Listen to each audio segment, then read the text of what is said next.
Enjoy a seat at the table for great conversation and good company.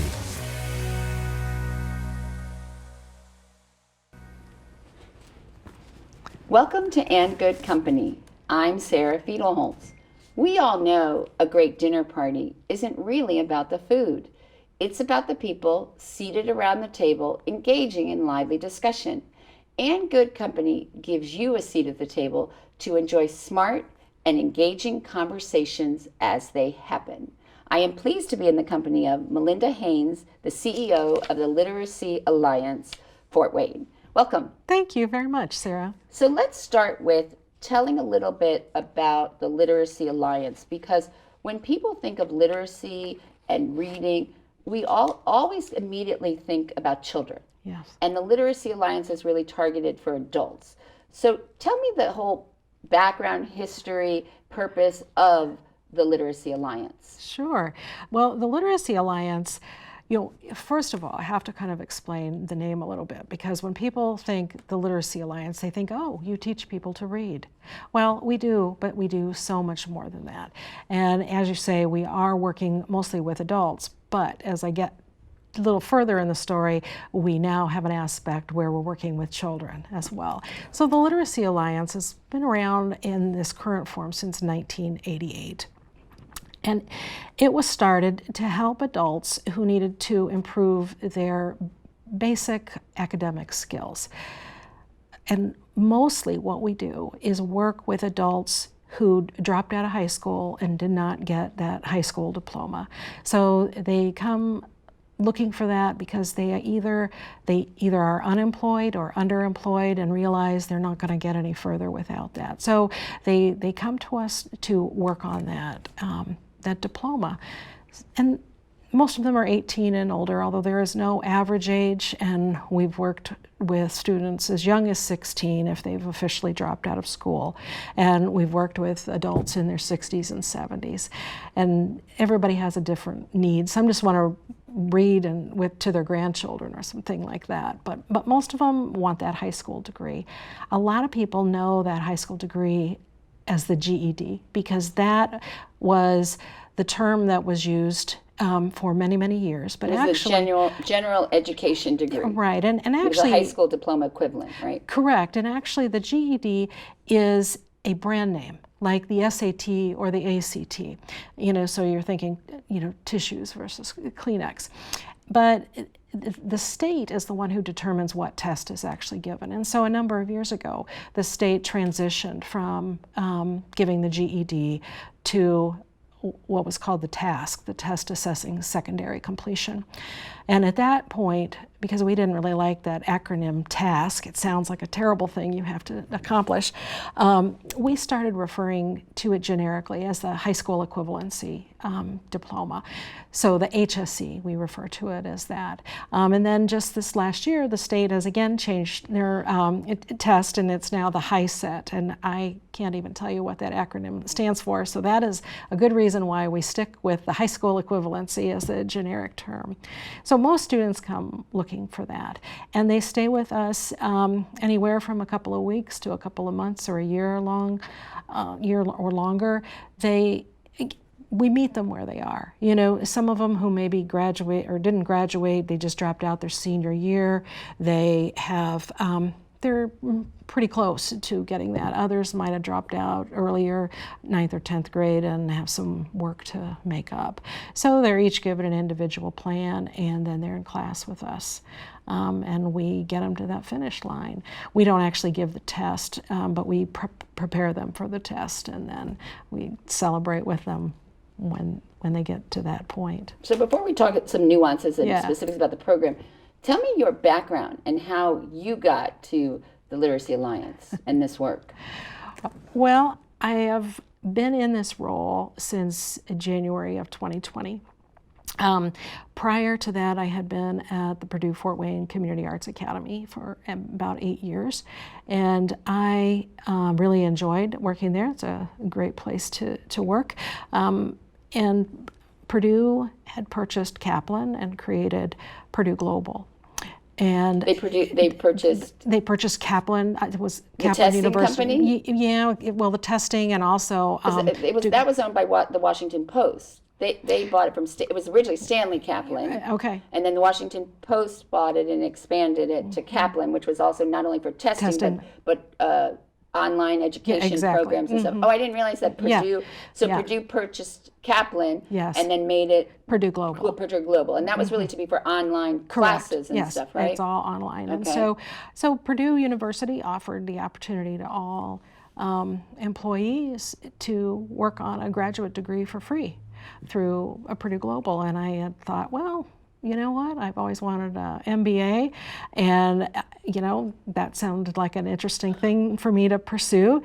And so I started the program when it was available to me, and I really enjoyed that line of study, and I got through the MBA program in about 11 months. I was just very motivated to do that. Yeah, I was going to say, and you like doing accounting and online? I did, yeah. See, I don't like, I'm doing a program, I am not an online, I find this very hard, this online learning. Yeah, thing. it's not right for everybody, but for the people who can be motivated for it, No, it wasn't terrific. motivated. I just like being in a classroom and having to post responses. It just seems very artificial to me. It can be. Yeah, it can be. So you did your MBA. Yeah, okay. I did that. No, but so how did that then translate to the? Well, as a part of the MBA, they have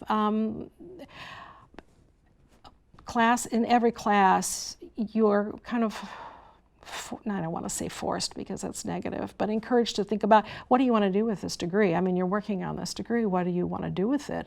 And so there are a lot of opportunities to think about what I wanted to do, and a lot of opportunities to take little, assessments and quizzes about what you want to do. Strength finders. Yes, those sorts of things. And so as I did that, it said, oh, you should be in development or be a CEO or do something like that. And I thought, well, that's an interesting thing. I wonder what I could do. And I've done a lot of nonprofit work and work in the arts. And I just thought, I wonder what I would be qualified to do locally. Are there any organizations that I could work at? So I started researching, and I knew about the Literacy Alliance. I'd known about them for a number of years. I joined the board, and then it turned out that the previous CEO was retiring, and it came open at about the time I was finishing my degree, and I thought, hey, maybe this is the opportunity. And so that worked out for me. I had knowledge about it from being on the board, especially the marketing committee, and knew that the group was doing wonderful work in this community, and thought, I can bring my marketing background to that, and we can tell our story a little bit better. So that's kind of how I got to where I am today, and I've been blessed to have a wonderful staff. I mean, the staff at the Literacy Alliance is second to none. They really have such a heart for our mission and a heart for our students. But a lot of your staff is volunteers, correct? No, well, we have a staff right now of 13, and then we have volunteers who are tutors in the classroom. So in a normal year, we'd have as many as 50. I think through the pandemic, we had about 30, some of them who would work virtually, but we have been back in the classroom since last June. We went virtual like everybody else did, but I mean, as you've experienced yourself, working virtually is hard for a lot of people. It's really important to have that one-on-one work with the teacher and to be able to understand things. So as soon as we were able, we went back into the classroom. We just limited the numbers in the classrooms and have been masked, and went back to it. Our classes for the HSE prep meet 9 hours a week, 3 hours a day, 3 times a week. And so that's a lot of intense class time. It's a big commitment for people. It is. But that's what it takes to, get somebody to the finish line in an efficient manner. So at that point, we went back into the classroom with those parameters in place, and started working with the students, and the volunteers started to come back within the right amount of, people. We've had less than half of normal capacity back in the classroom since then.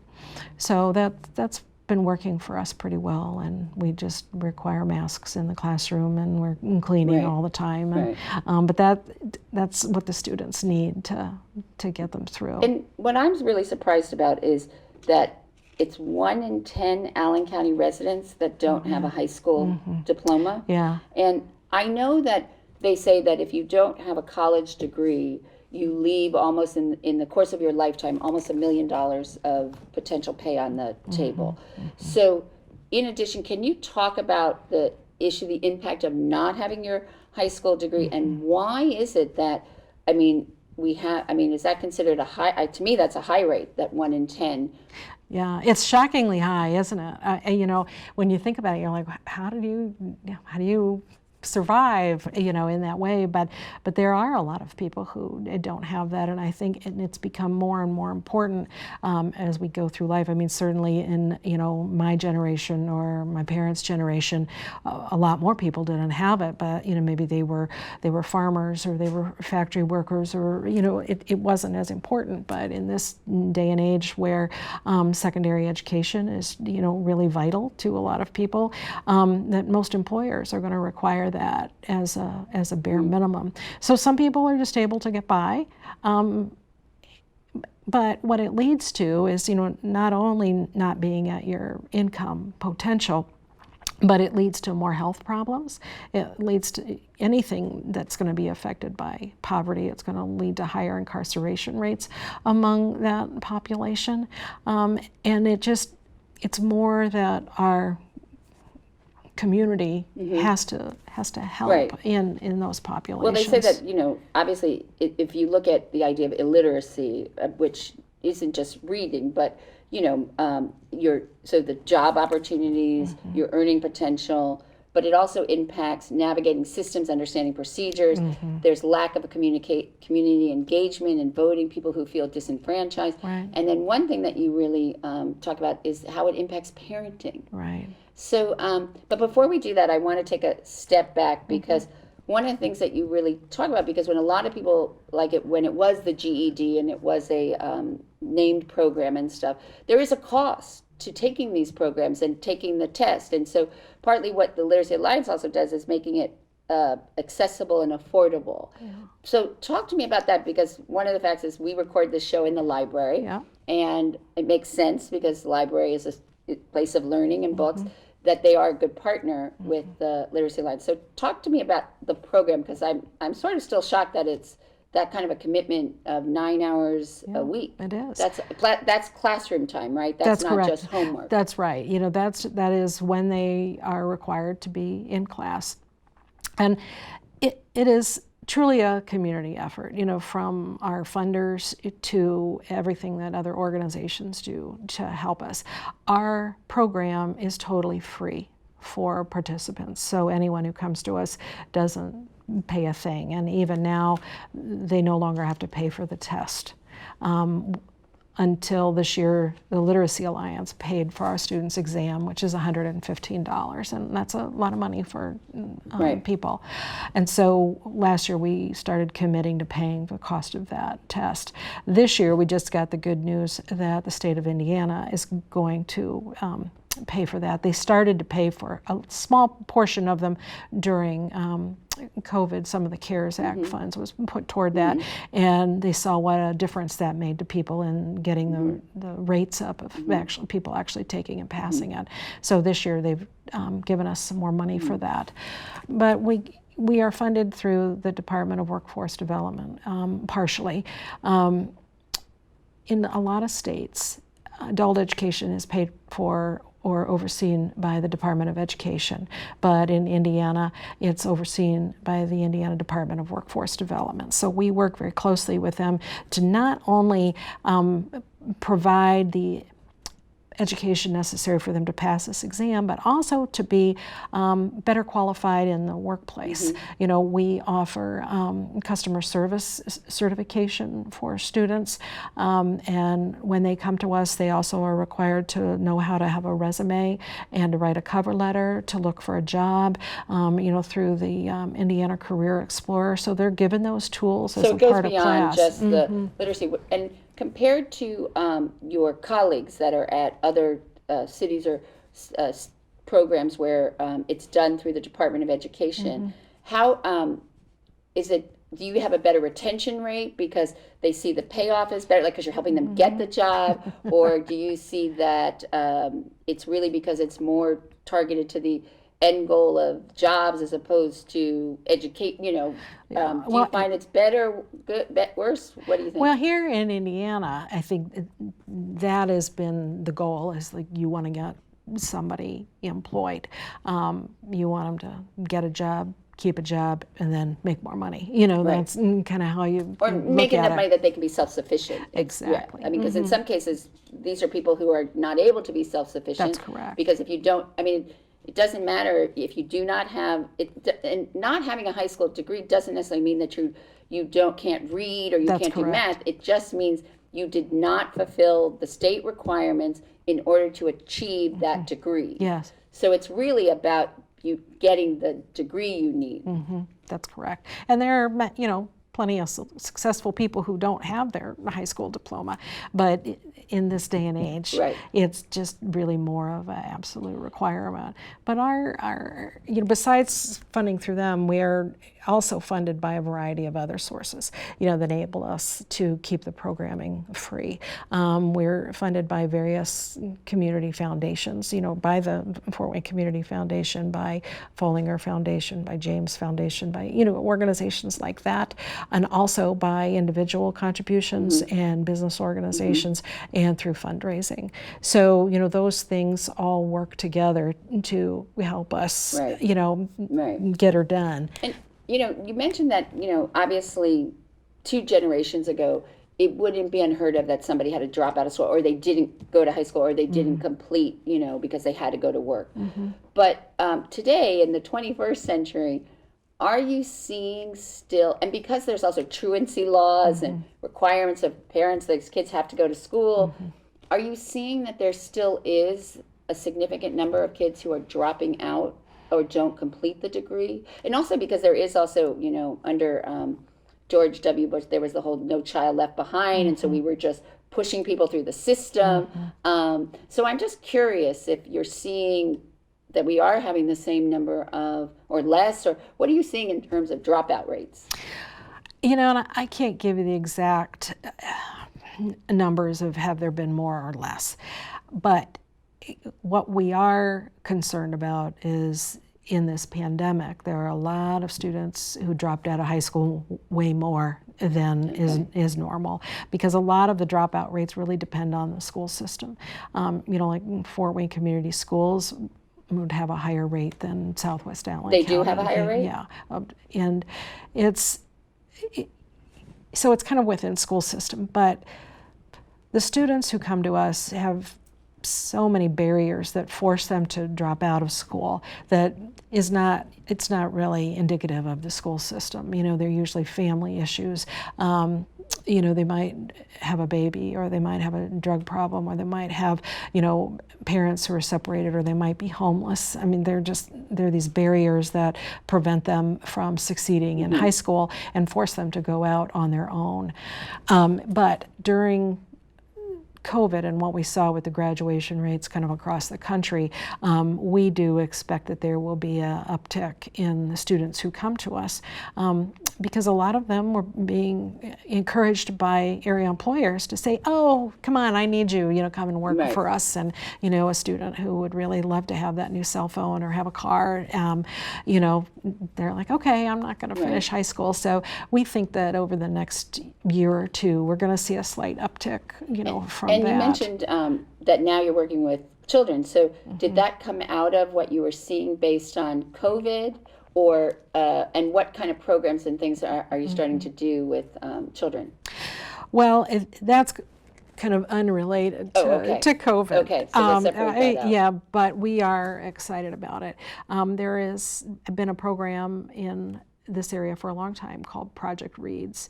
It was started as the Allen County Education Partnership for the 4 school systems in Allen County to target children in first through third grade or kindergarten through third grade to make sure that they were reading at grade level by the time they entered fourth grade.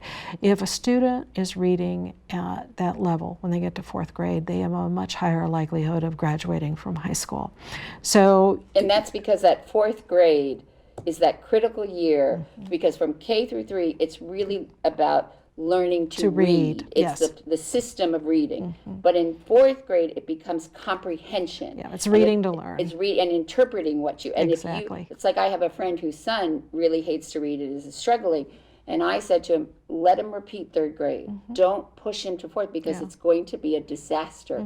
Because if those kids, which also I want to ask you because you could try this into about this whole learning to read, but kids don't go to school." Like kindergartners don't go to school hating school. Right. But it seems, especially for African American boys, this fourth or fifth grade becomes this time where you really see that they really begin to hate school. And so I'm curious if that's also because of this not reading, or is it our school system? Because I'm also trying to understand sort of what is it about school and the way we teach that causes people to be like, to drop out. And so backtrack a little bit to talk about with kids, but put it within this context that I'm asking you about. Why do kids hate school and, you know? Well, and I'm sorry to say I do not have the answer That's okay. to that. You know, the schools who we work with, they are the ones who identify these students for us. And at Project Reads is mainly volunteer organization. We do have employees who organize the different sites. And so you go in and become a tutor, like you, Yes. they read to you and the kids to help them read. That's exactly it. So we are, I think last year there were 18 or 20 sites pre-pandemic, and they would go in after school and work with the students who were identified by the teachers that need this extra help to get them up to grade level. So, and the student is paired with a single adult volunteer. So for 30 weeks, it's a kind of a mentoring relationship as well as a tutoring one.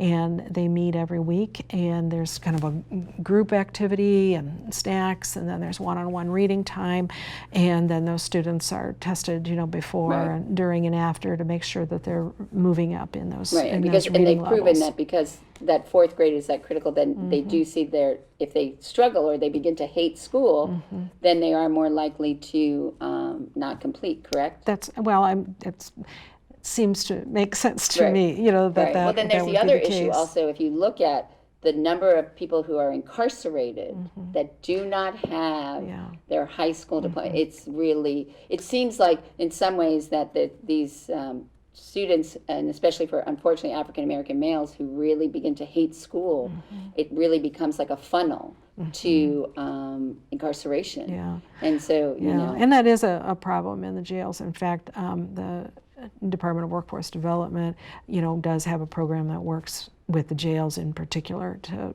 you know, provide this same kind of programming.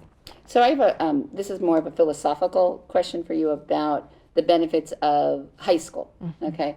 So, you know, it used to be that we said everybody should go to college. You know, that was like a given.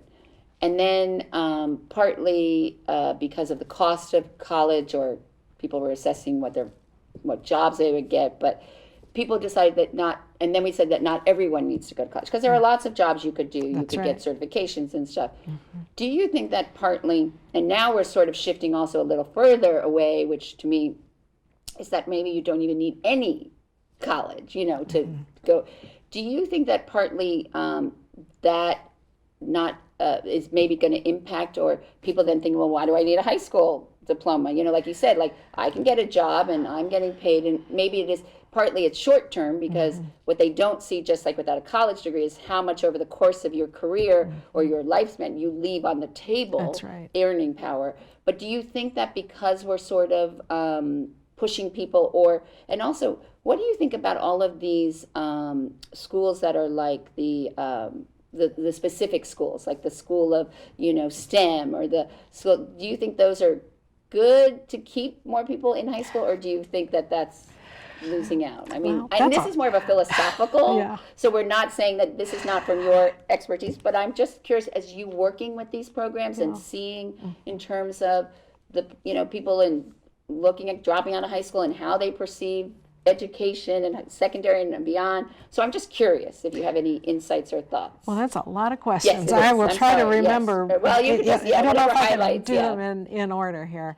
I think you're right, or that I agree with the fact that high school it's definitely the necessary thing. I don't think everybody has to go to college.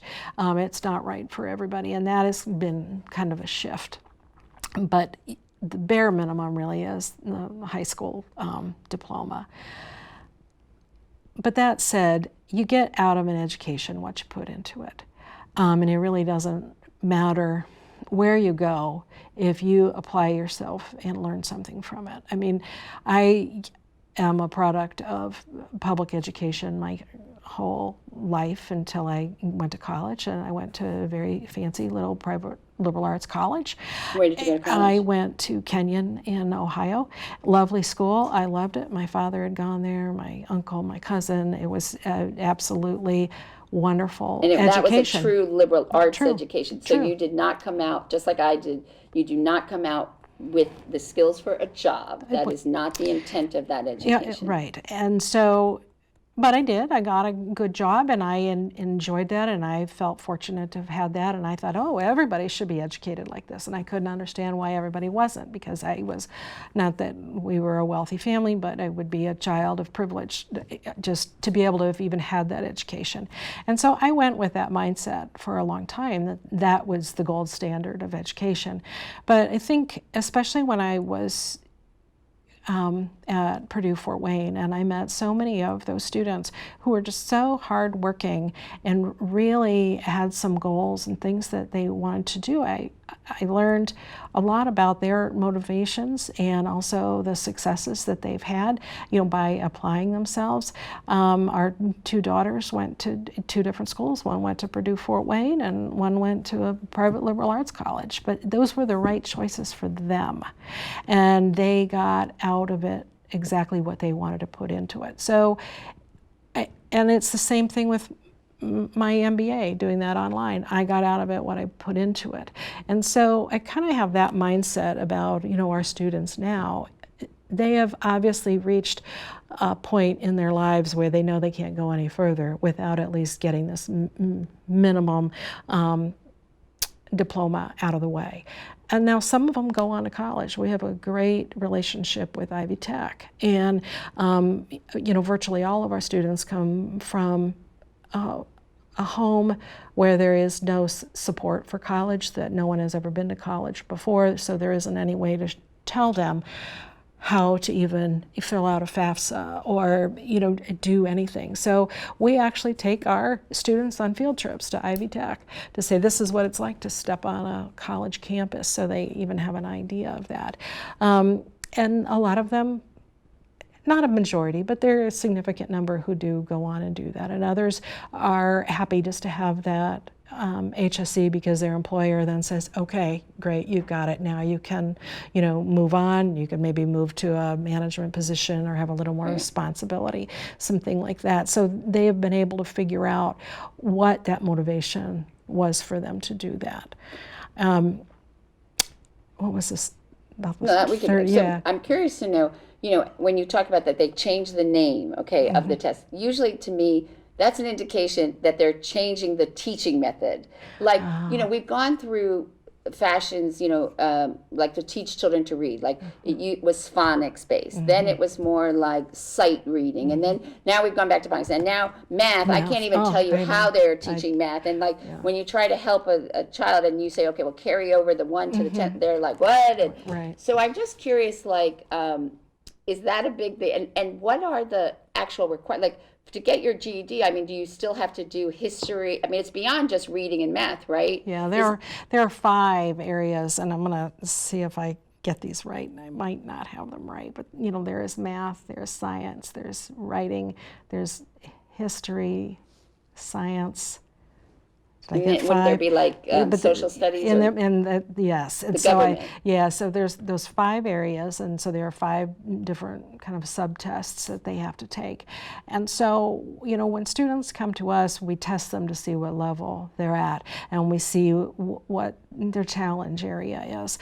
For most of them, it's math, and a lot of them are pretty strong in at least 3 of the other areas. So, we like to get them to a minimum level and then encourage them to go take the test and get the ones out of the way that they are strong in, and then just tackle the ones that are the challenge areas, which are usually, like I said, math, and depending on the student, it could be usually the next one is the English or the writing. But because the math also, it's not just because it's you're taking a test to get your degree, it's still high school math, which includes algebra and geometry, right, and algebra 2. Yeah. So you still, most people probably today, even who got their high school degree or their college degree, probably if you gave them a test on algebra, they probably still wouldn't be able to do it. So do you ever, again, this is not, this is more your just opinion, and because a lot of people will say, well, why do I need to learn algebra? Why do I need to learn geometry?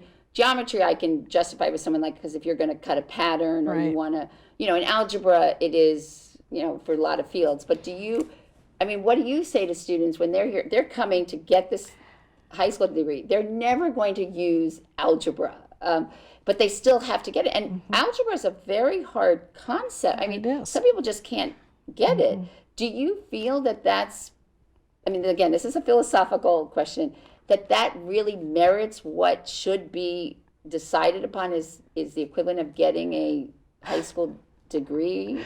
Well, I don't know that it is what it is. But I'm just wondering, maybe it should be really better to have people be able to do adding, subtracting, multiplication, fractions. Which you assume that they do know that by the time they get to those levels. But those are also the things that we help them learn if they don't. And or a lot to of times brush up. Fractions, are you allowed to use, because on some tests you can use a calculator now. Yeah, you are. There are certain calculators you're allowed to use, and in fact, I think in this new HiSET, if you take the online version, there's a built-in calculator in the computer that you're allowed to use. Yeah. But I just wonder. This is more philosophical. If we're trying to get people to earn a degree that allows them at a certain path, it's sort of like, if you're going to go back to college at a certain point, they give you life credits, okay? So they give you credits for certain skills and things so that you don't have to take the classes. Right. I'm just wondering, again, this is a philosophical question, but the other thing I'm wondering about is,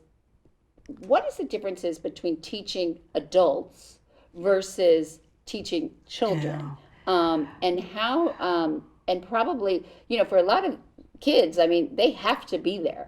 They have to be in school. Right. So what are the issues like that, and what are the differences, and what are some of the challenges and things that you hear from a lot of your students? And well, the barriers that most of them face are transportation issues. When you're a kid, you most likely don't have to worry about your parent is going to take you, you're going to walk, you're going to get on a bus, and that's not an issue.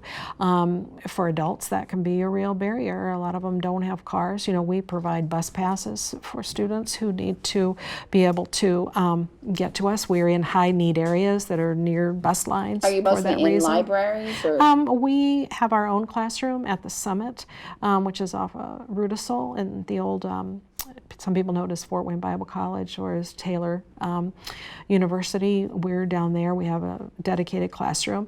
We also have a classroom in New Haven at Redeemer Baptist Church, and we have some of our what we call pre-HSE. When a student comes to us with lower than a 6th grade reading level, we won't immediately place them in a HSE prep class because they wouldn't be at a level high enough to understand that. So we have what we call a pre-HSE class for those students. Those meet in our classroom and also here at the Allen County Public Library. And then we also serve Adams County and Wells County. And in Wells County, we do meet at their public library in Bluffton, and in Decatur. We just moved from their public library to our own classroom space in the Merritt Center, which is city-owned. It's an old school, old elementary school that they're repurposing for all kinds of adult education and community resource places. So it's a variety of community centers and libraries and things like that. And are the majority of people who come to you, I mean, most of them are working and they probably have families too, right? I mean, yeah, and that's another part of the challenge. I mean, when you're in elementary school and you're 8 years old, you don't have a family to worry about. You don't have, other people who are depending on you.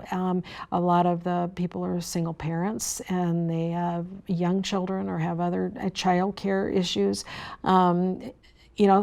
We have several who've come to us who they've got kids in high school who want to drop out, and the kids will say, well, Mom, I don't know why I should stay in. You didn't stay in. And that spurs on the parent to say, well, I'll show you and I'll get this done. And they want to be a, inspiration to their child.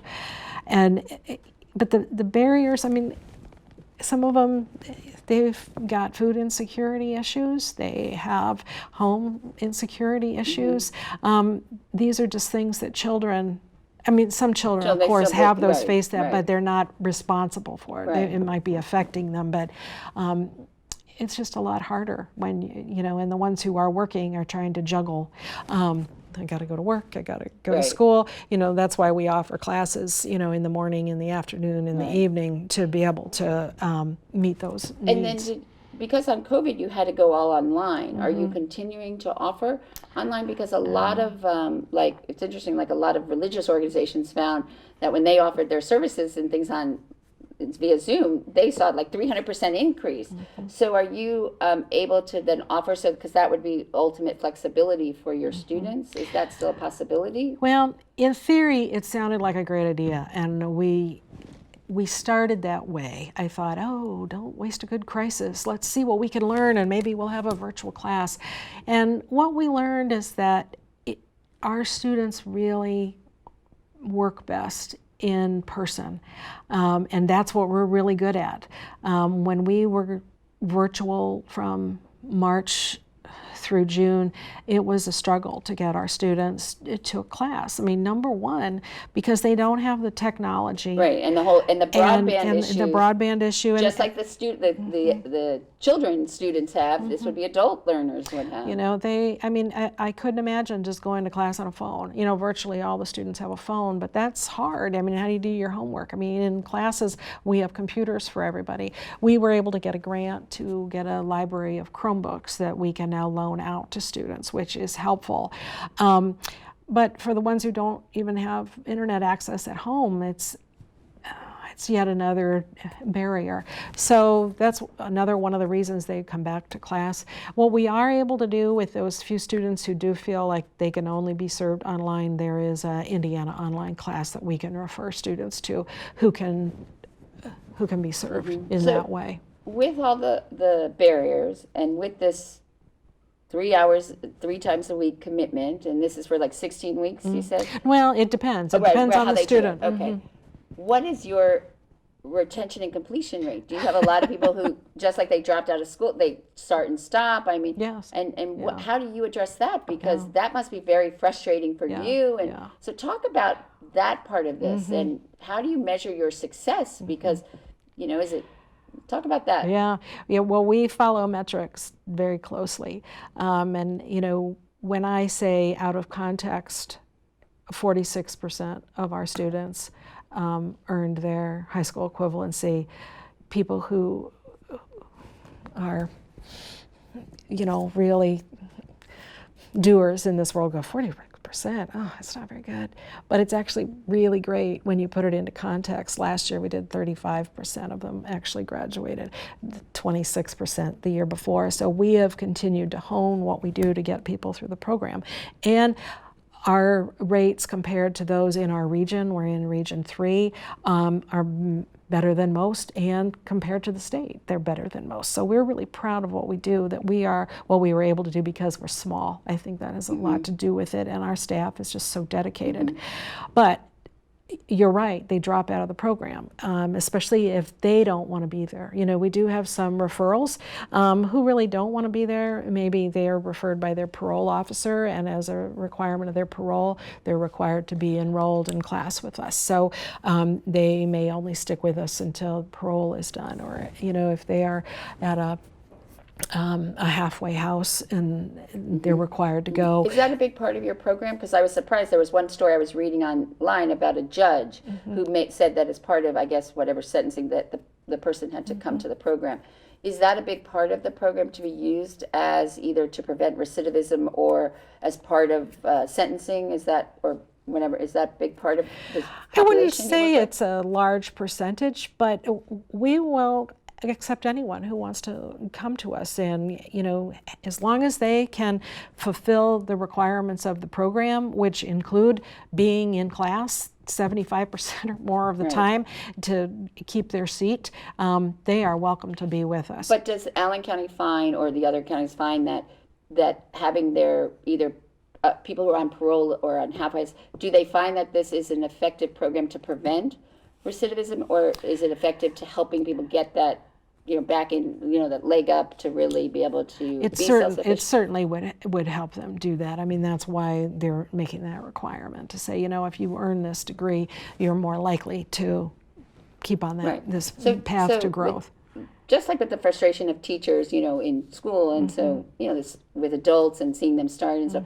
Tell me about your staff and the teachers, and are they, you know, retired teachers or previous? Tell me about them. Yeah, well, and also I kind of want to revisit how we keep the people in the program, and, you know, well, I would also think that's a lot to do with the teacher. Well, it is, and the staff, how it works. When someone is interested in our program, we ask them to fill out an application.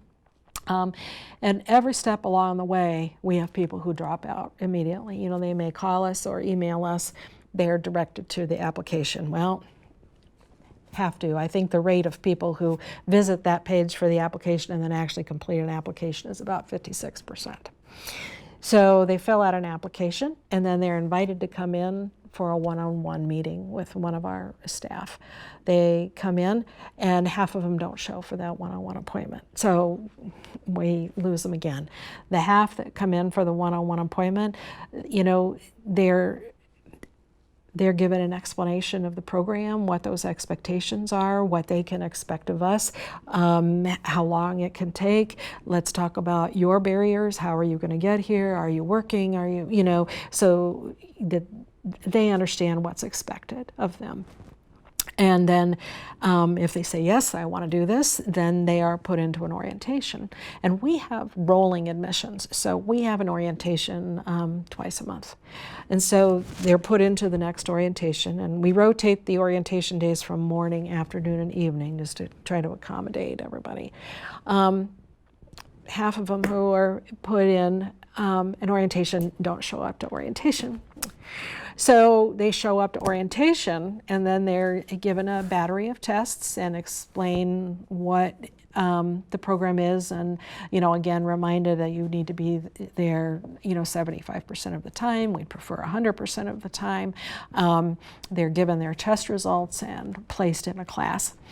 And again, some then don't show up to class, you know, and so, you know, but we count these metrics everywhere: how many people came to us, how many actually made it to orientation, at what point but those are are they metrics, enrolled. and if I was a teacher or if I was on your staff, and every time I saw this, I would just keep getting frustrated. And what difference are we making? And what is the purpose? And I, you know, metrics, okay, fine, but reality is you're facing this every day. So what is that like? It is truly the people behind the metrics, and in fact, that was one of the things that when I started, and I asked our staff, I said, you know, what are the great things? What are the, you know, things that you'd like to change? Yeah. You know, and a lot of them said, well, you know, I don't like the metrics because it's about the people, you know, but you got to have both, because you've got to have some sort of measurement. You can't just say, oh, look at Sally's story. You have to have that because for funding purposes. Absolutely. Right. But there are people behind there.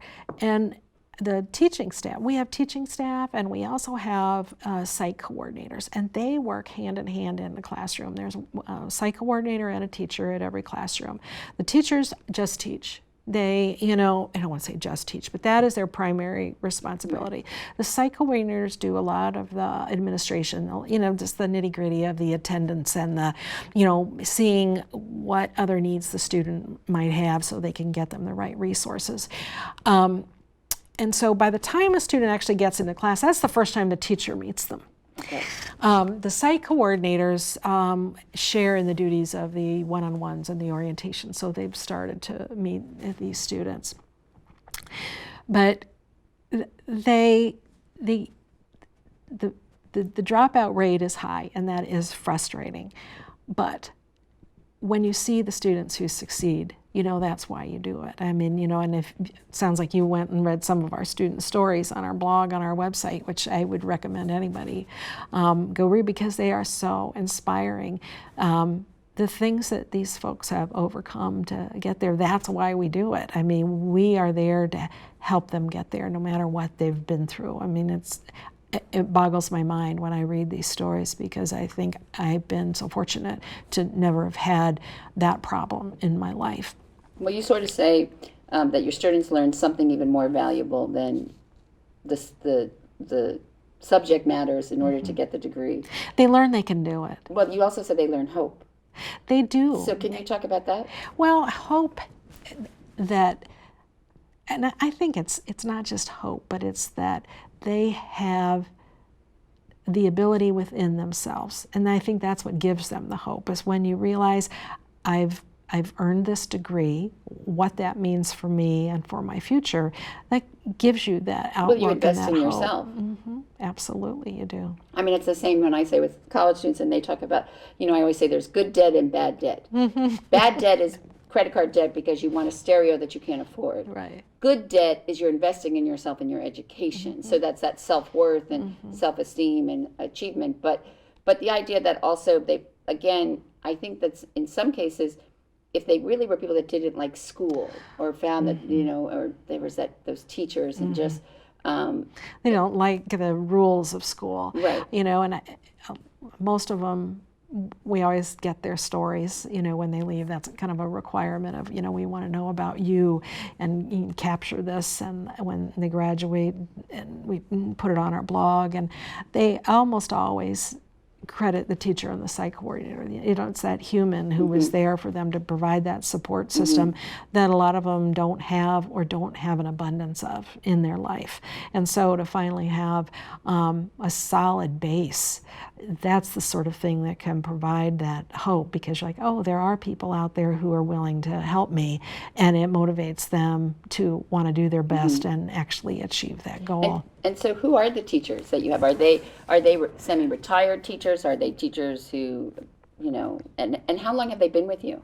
Well, they're all of that. I mean, our teachers range in age from late 20s to so you have older. some that are just right out, like their first teaching job? Well, I don't know that it's their first Right, teaching that would job, be because different. they're experienced, but they have a heart for when, adults. Well, because also when you go to school to become an educator or teacher, they don't, that's why I said the difference between teaching adults and children, because if you go through an undergraduate program to become a teacher, it's typically in the K through 12 system. That's right. There's not a program where you learn to teach adults. So that would be the first part of it that would probably be different. Right. Yeah, and there's a lot of professional development that's available, through the Indiana Association of Adult Education that our teachers go to help learn new skills, particularly for working with an adult population. Some of them have taught before in public schools, but most of them just have a heart for working with adults. And some have been with us for many, many years. And I've only been there now a year and a half, and they've all been there much longer, than I have. But they like working with adults, and in having that particular skill set of working with a wide range of levels when they come in, especially because we're small, we don't have the ability to say, okay, you're going to be at this level and you're going to be at this level. They're all in there together, and that's why we really need the volunteers, because the volunteers will work one-on-one with people at their level. Right. And so I'm curious, so you've been there a little over a year, and you got this MBA that said you could apply it to be a CEO. And so what have you learned? And what's been things that surprised you? And where are the gaps that you feel like you still need to learn? Well, and I knew going in that it was a terrific staff, but every day I am amazed at what these people are capable of doing to push the mission forward. It makes my heart so happy every day to just go, wow, look at what they're doing and to do this. I'd never had a role like this before, and I felt that I was prepared, but not completely prepared, but it's like, okay, just buckle up and see what happens. We don't have anybody else who does anybody else's job where we are. We're small. Everybody has their responsibilities, and yeah, we can cover a little bit, but nobody's duplicating anybody's job. And so I have very specific things that I need to work on, and those are sometimes the biggest surprises, because you think, oh, I thought I would be doing fundraising. I knew I would be doing fundraising, but I didn't know X and Y would happen, or it just things that you learn every day, and also just having to deal with setbacks, because I think when you don't have a lot of setbacks, you don't learn anything. You've got to learn from those things and say, okay, how is that going to help me the next time? I don't know, probably, I think it was when I was working on my MBA, as a form of, was it relaxation, whatever, I started doing these word games, myself playing on my tablet, and I just have to do that, every morning. I spend about 20 minutes running through these 5 or 7 games, and also just some games that sometimes it's just total luck if you win or lose. It has nothing to do with how smart you are or how strategic you are. And I realized after a while how valuable those were to teach me about how to deal with setbacks. And I've started to dub it my daily dose of failure. I need to have that every day, that something happens that's beyond my control, so that I go, okay, well, that's all right, let's try it another way. And so those are the kinds of things that, when they happen, or it's like it didn't go the way that I thought it would go, it's like it's given me the background to say, all right, we don't have to do it that way. We're going to try it another way, and you just move on and you don't dwell on it. Do you think that's also helps you to better understand, sort of walk in the shoes of the setbacks and the issues and the frustration and the failure of your students and participants? Well, I hadn't really thought about it that way, but I think that there is some truth to that, because our students generally have had a lot of setbacks, a lot of obstacles in their way that other people haven't, and that can really wear you down, and you have to learn how to overcome those things positively and keep moving forward. Yeah. So, well, at the end of each And Good Company program, I ask guests the same 12 questions that French novelist Marcel Proust popularized from a Victorian parlor game. Okay. So this is a game, but hopefully it'll be a little bit more. What is your favorite word? Yes. What's your least favorite word? No. What turns you on creatively, spiritually, or emotionally? Reading. What turns you off creatively, spiritually, or emotionally? Noise. What sound or noise do you hate, or do you love? Sorry. Water. What sound or noise do you hate? Like screeching or fingernails on a chalkboard. What profession other than your own would you like to attempt? Professional knitter. Is that a profession? I could like to make it one. What profession would you not like to do? Garbage truck driver, or yeah. What do you consider your greatest achievement?